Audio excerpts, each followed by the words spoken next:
Welcome back to HSC AMA. I'm your host, Julian Chinsky, and today we're excited to feature Dennis Sprute, fractional seller for early stage seed startups, Ex-BetterUp, and Groupon. Welcome to the show, Dennis. Thank you so much for having me. Excited. Super excited as well. For all of you joining who hasn't been familiar with Dennis so far, Dennis was the top AE responsible for 18% of entire company, multiple 6 to 7 figure deals from lead to cash, and all trained managed SDRs became well-performing AEs, which is impossible and rare. Dennis's entrepreneurial selling style enabled him to launch growth startups and close million-dollar deals, working with brands like Nike, Panasonic, and Lego. So if you want to become Dennis, you have 30 minutes to try. Let's do it. Perfect. I'm gonna shuffle the questions and just let's start with this one. Do you think the SDR role will go away? I think it's going to change. So what I've seen in the past is that SDRs were unfortunately forced to do a lot of activities which stressed them out. They were promised these great jobs, these great careers, and they were eventually fired. So I think that is changing in different ways. So one thing is I think they're going to learn how to better use certain tools. So it's really about managing a tech stack and then working closely aligned with the AE. I also see a big trend where basically people are becoming full cycle sellers again. So really the SD and AE split is basically becoming one. I'm a big proponent of that. I think it makes perfect sense. In the case I've always tried to make when I was working with my SDRs was basically involving them more than they were maybe supposed to, because I think that's the best way how they can learn. Basically let me, shadow my calls. Sometimes even take some responsibility already. And I think if you talk more to the buyers that you actually brought in the first place, I think it's also going to change how you prospect in the future. So that's my personal wish for that role. Jason question, what is in your tech stack? It's pretty basic, I would say. Again, obviously I'm a solopreneur now, so it's mostly about managing my own day-to-day. So obviously I have ChatGPT Premium, Sales Nav, I still have that. I use Canva, that's huge if you're putting things out on LinkedIn. Then I have Lucia. I don't know if you guys know that tool. It's basically gives you phone numbers, emails. One of my good friends just posted about this, and he was also saying it's very good, especially for the EMEA region. So I strongly recommend that one. And yeah, then just the G Suite. There's a pretty cool tool that I came about called clay.com, which basically helps you identify accounts, identify leads, but then also dig up information, job ads that the company has right now, postings, all of these things. And it really searches that for you, gives you a waterfall, and even prepares that with AI, which I'm not a fan of personally. But I think that for sourcing information, really personalizing at scale, I think this can make sense if you automate a lot. Let's try a couple of technical ones. Are group incentives useful? Tough one. I mean, personally, in a way, if you think of it, it is kind of a group sport, right? Especially so my background is enterprise sales, so you're never doing it alone. You're always doing it as a group, and everyone is kind of working towards the same goal. But I think the incentives that people have are different. And I think personally, I think it's fine that it should be with the AE, the person that's in charge of it, and then kind of becomes like a producer and managing, making sure everyone's doing their job and showing up in the best way. So I'm personally not a fan of that. What are some of the strategies you've used that help make you useful, successful as a fractional seller? Yeah, I mean, to be honest, I'm still building the plane as I'm flying it. So obviously, I'm trying to take a lot from what I did when I was a founder almost 10 years ago. And then when I was a seller, I think it helps a lot. Like if you're a salesperson to become an entrepreneur or solopreneur, as I now call it in my case. I think the biggest thing remains really the customer discovery. So where you really, talk to a lot of people, see what they're doing, and then at the same time, also not overcomplicating it. There's a point where I think if you consume too much information, and that's kind of the same when you're selling, you got to do it. You got to just do. But then at one point again, talk to some people to say you're not working in the wrong direction. What helped a lot in my case, I did a course for solopreneurs where someone had been in the game for a long time, and she also has a sales background. And that was amazing because she just allowed me to take a lot of shortcuts from her feedback. And I think one big thing was, it's funny you mentioned the entrepreneurial selling, because so I tried to establish that last year, and I said, okay, I want to stand for something. I want to have a point of view. My background is I was a founder, and so I would that's how I was selling. I was like thinking ownership holistically. But the thing is, if you try to explain something that doesn't even exist, that's tough. So I realized make it a little bit more dry. And I think at the time I was playing with a sales coach, sales trainer, and yeah, now I've landed on this because I got a lot of traction with founders over time. I think that by itself made the big difference to say, okay, I'm open for business basically. Yeah, I'm available now. And then keeping it very simple with what you offer, and not, not making it too generic. Took me a while to again arrive at where I'm now at, where I'm saying I'm helping seed founders, early stage. I mean, really in that kind of sweet spot before they go out and hiring head of sales or even full-time AEs. And that's working pretty well. It works as a messaging, but it took me a while to do that. How do you sell your services to startups? Um, yeah, I think content is the big one. And so I was just thinking about this. A lot of my content, right, a lot of my leads right now are actually people that I've known before. But I think the fact that I keep feeding their feed with information about what I'm doing and how I'm thinking and how I'm seeing the world. So I try to split it up between very technical sales knowledge, some storytelling, but then also documenting what I'm doing as a solopreneur and what working with me looks like. So I really kind of like a politician, right? You really reinforce the message from different angles over and over. And that's been my, yeah, I think 100% of my leads that I've gotten so far, and opportunities and deals that all came from LinkedIn. And then again, a lot of referrals for that matter.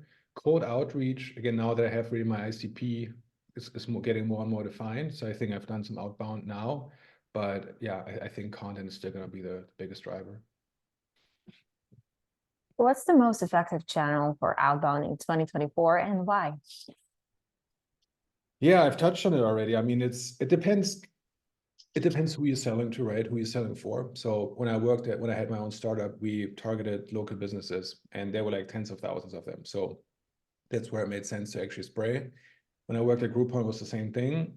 When you're actually selling to enterprise companies, which I've done after, and you sell into the SaaS space, you only have, I don't know, 15 accounts maybe, and out of you might have 70 or 80, but you have really 15 that really have the potential to make your number.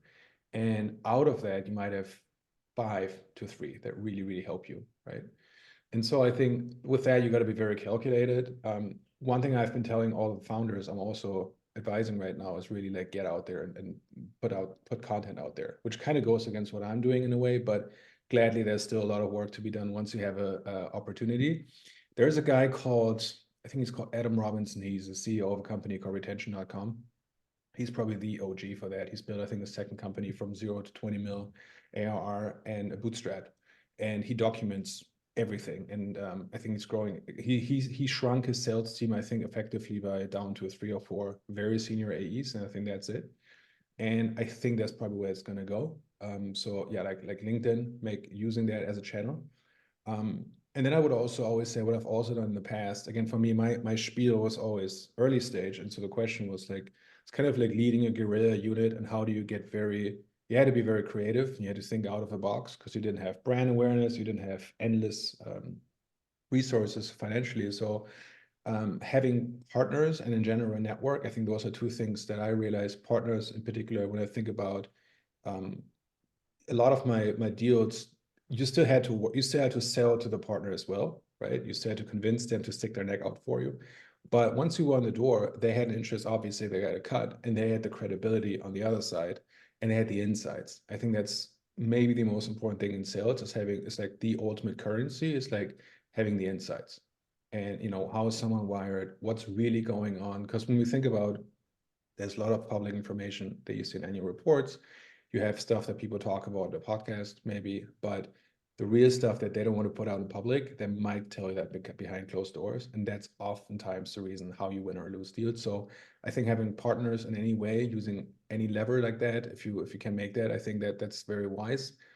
And then the thing is, the other thing about the network that I talk also a lot about very passionately is that one thing is having a champion, right? Where you have someone, not just who's your main contact, that's not your champion, but someone who's giving you insights and who's championing what you're doing and who's supporting you, that's great.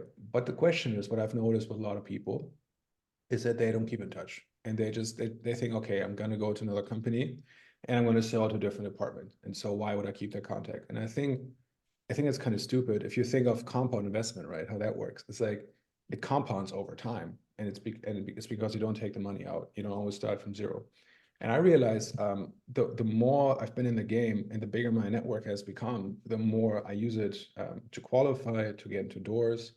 I mean, I'm not Henry Kissinger, not yet, but if I think about, again, the connections that I have, I have a lot of people I can call in and I can see, okay, like I'm selling to a different department, but we've worked before, even not even maybe as clients, maybe just as prospects. But I've had people read off entire org charts to me, confirm them or correct them.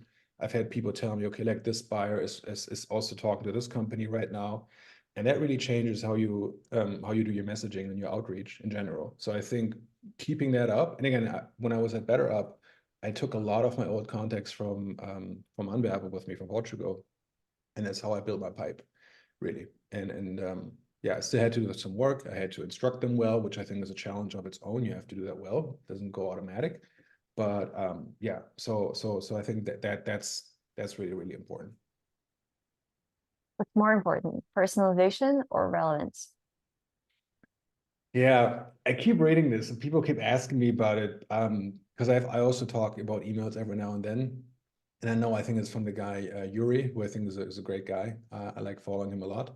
And he talks about this one quite a bit.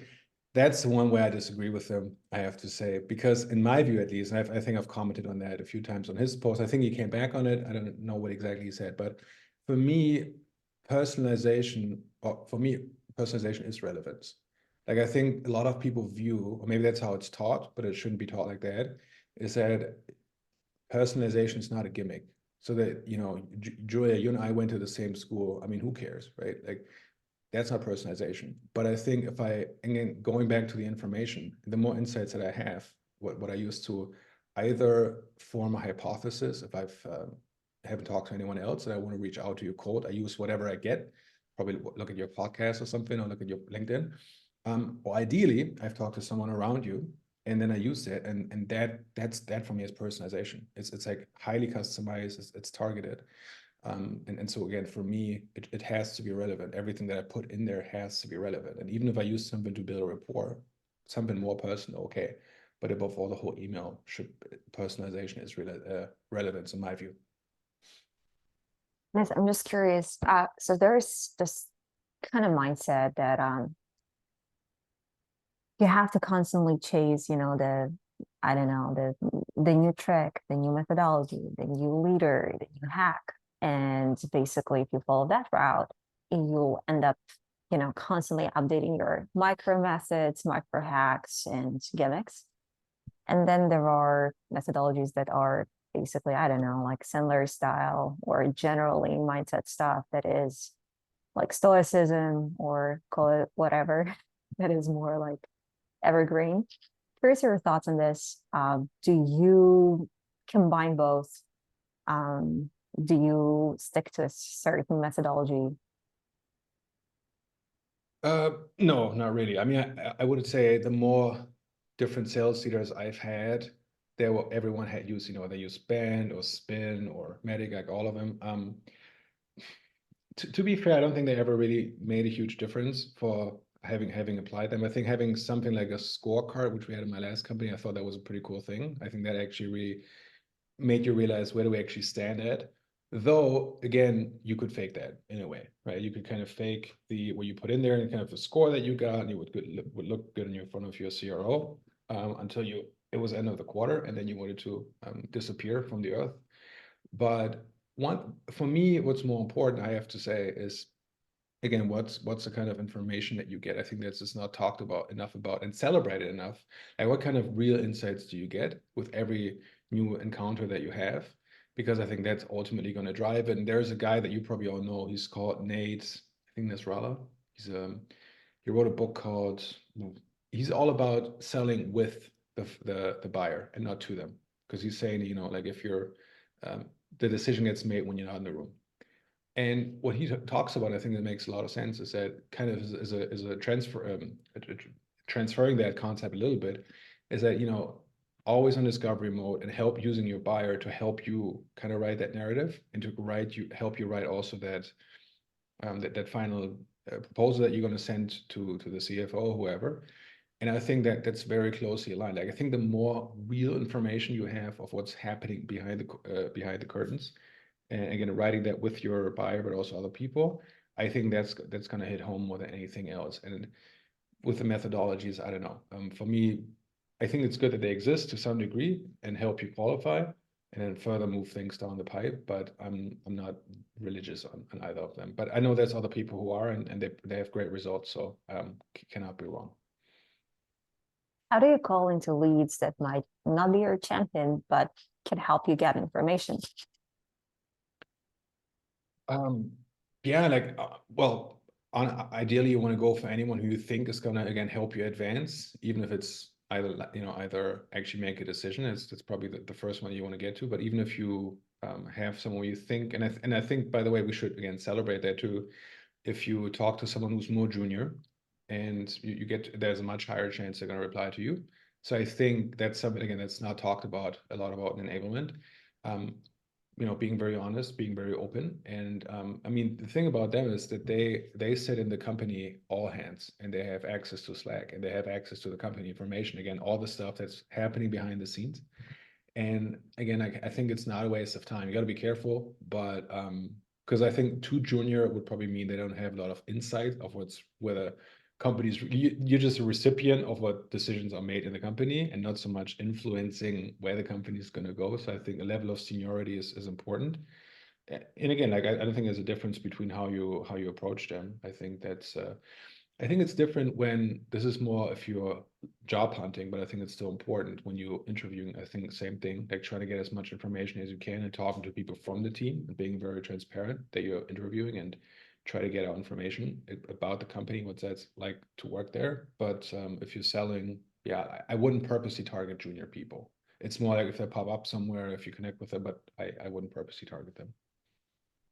What's your approach to messaging and positioning? Yeah, it goes. I sound like a broken record, I guess. But again, it really goes back to the better information you have, the better informed you are, the more effective it's going to be. Um, in the beginning, you're gonna have to rely on what's out there. If you sell to a bigger company, that's great because you have the annual reports, that might be in the media. But again, like these days, almost everyone is on LinkedIn, so I think that's a cool thing. So you're going to have to form a hypothesis. And obviously, if you've started a company, there was a reason why you started the company. So you have probably some level of expertise in the area, and that should be enough to form a hypothesis. But um, once you further in, and the more you've done this, and once you've been longer in the job and you've been around longer as a company, there's all this information, all these insights. And again, I think this is now tracked enough. I think there's a lot of what people think this is trivia knowledge or it's not worth mentioning. Um, but again, I think that if you go back to that, your buyers, again, they're going to help you build your positioning. I mean, that's happening to me right now.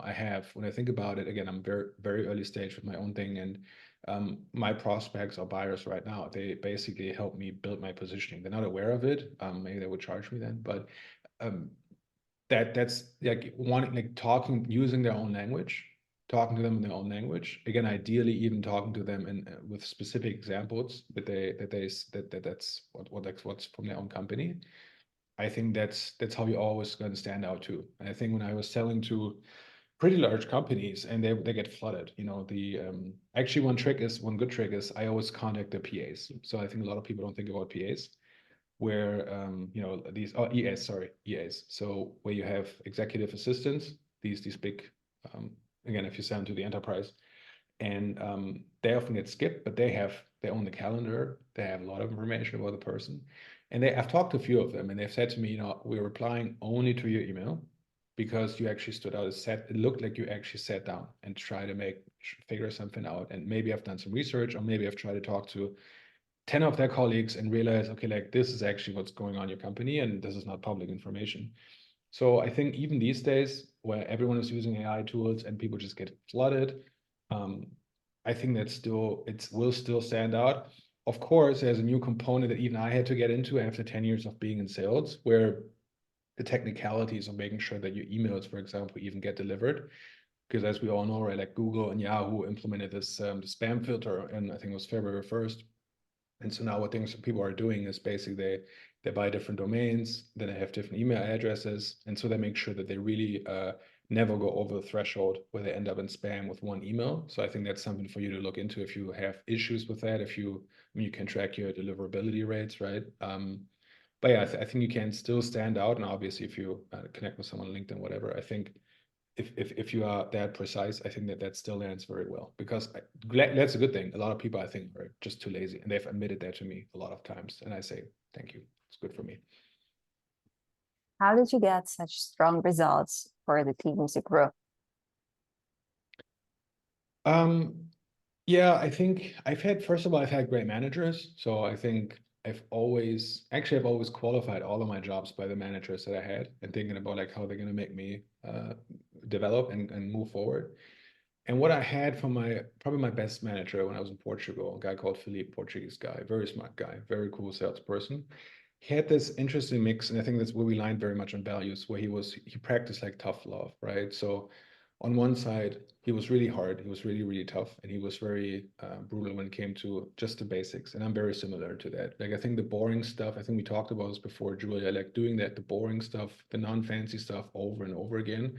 I've seen that the best salespeople I've met in my life, they just do the boring stuff. Like honestly, they're focused, they don't get distracted, they focus on the right accounts, and they do that over and over again, rinse and repeat. So I think there's truth to it.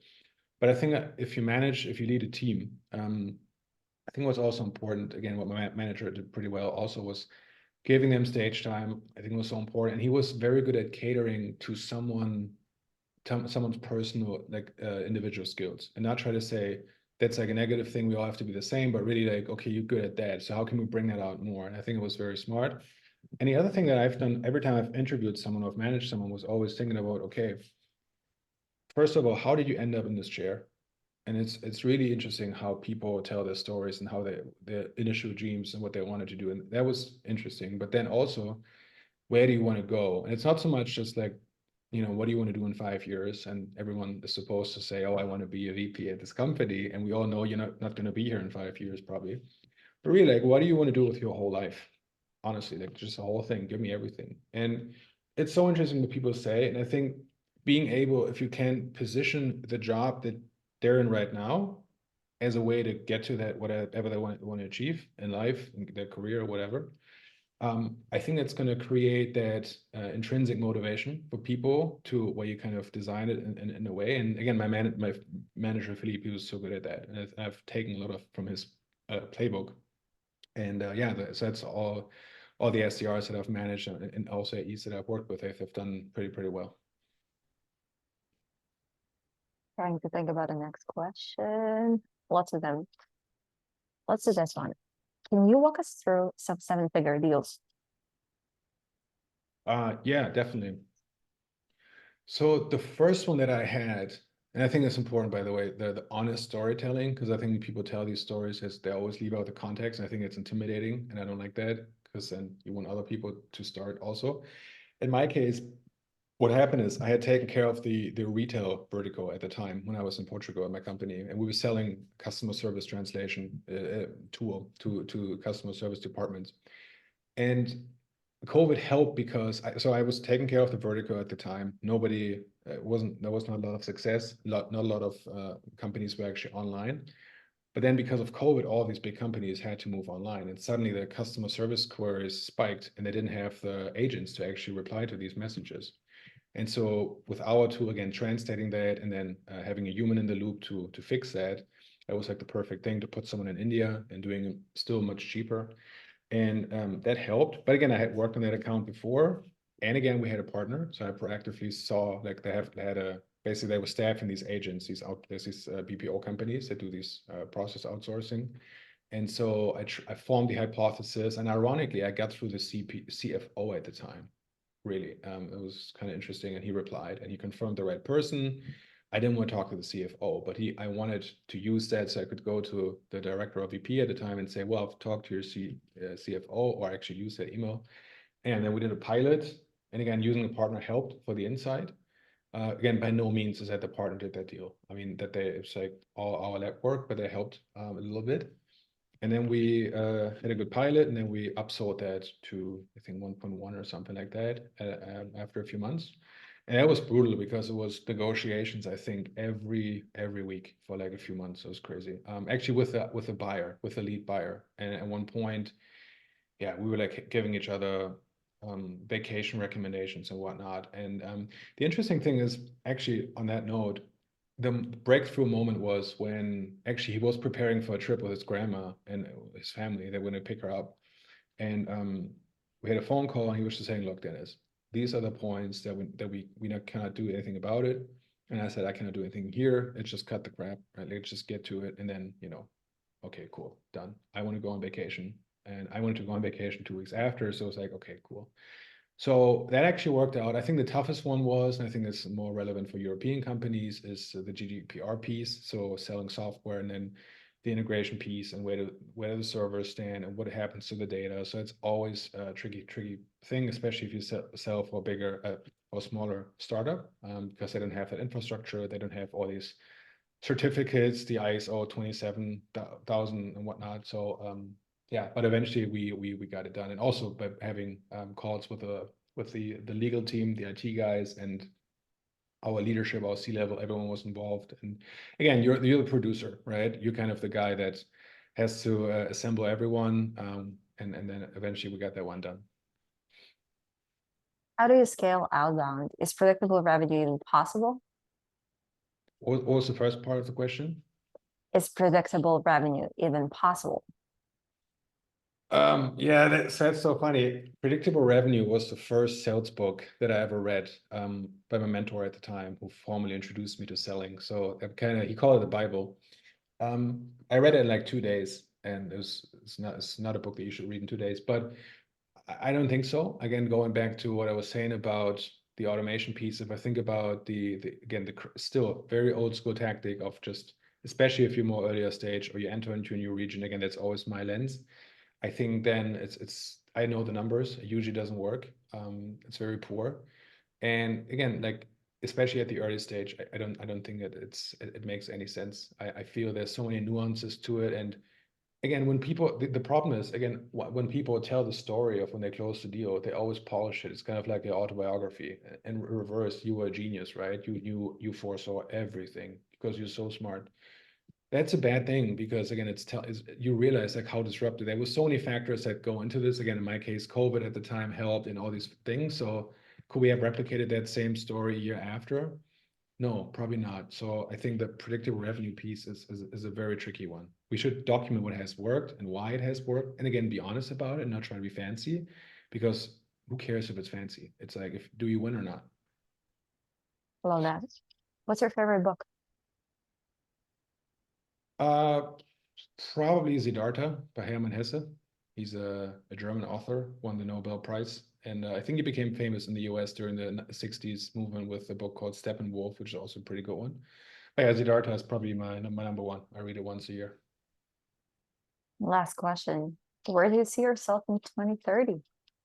Yeah, I mean, I'll be pushing 40. I'll be 32 in June. So who knows? I mean, definitely I want to have a family. I want to have kids, wife, all that. And then yeah, hopefully have grown what I'm doing now to even more flexible and scalable heights, and adjust my lifestyle. Like for me, really everything is one. I think Warren Buffett once said, like, you have your inner 16th chapel, right? And it's like a life's work. So for me, work, personal, whatever, all of that, for me, that is one. So I hope to just branch it out, more new cool people, more new cool things that I've done and tried, and so that I have less regrets at when I'm passing away, basically. So great to feature you, Dennis. We've basically nailed, I think, 1/3 of the questions. So we'll have to do Yeah, I another think one. you got a lot of them. Everyone watching, make sure to follow Dennis on LinkedIn. We'll follow up with the links, and book one-on-one session on hard skill exchange, variety of hard skills. Dennis is exclusively on the platform, so make sure to secure your time. Any closing words, Dennis? No, I appreciate it. I really like what you guys are doing. Again, I've seen you everywhere. And again, I also like having a conversation that we had, what you stand for, what you want this to be at. And again, as you know, I've worked in sales coaching indirectly with BetterUp. So I think this is pretty cool what you guys are doing. And thanks for everyone who made the time also today to watch this. Appreciate you. Thanks. See you soon. Bye.